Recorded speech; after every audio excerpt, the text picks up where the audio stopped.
आज 8 मार्च जागतिक महिला दिन, त्या निमित्ताने जिल्हा परिषद प्राथमिक शाळा गडद येथे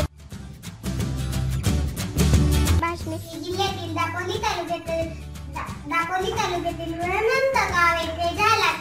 त्यांच्या वडिलांचे नाव भिकू धुत्रे होते, आईचे नाव रखमाबाई असे होते. त्यांच्या घरची परिस्थिती अत्यंत गरिबीची होती. लंगडी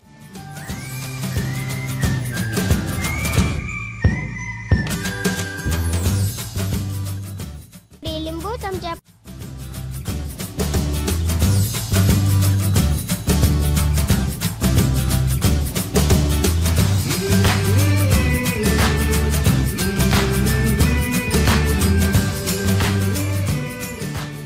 पोत्यातील उड्या धावणे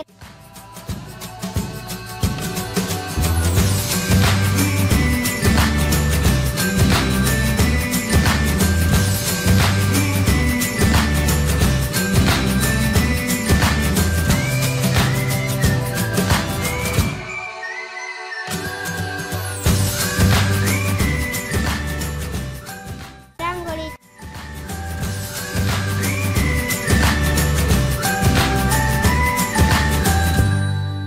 संगीत खुर्ची इत्यादी स्पर्धेचे आयोजन करण्यात आले होते. आम्हा मुलींच्या छोट्याशा स्वप्नांना उंच भरारी घेण्याची एक संधी प्राप्त झाली असे मनोमन वाटले.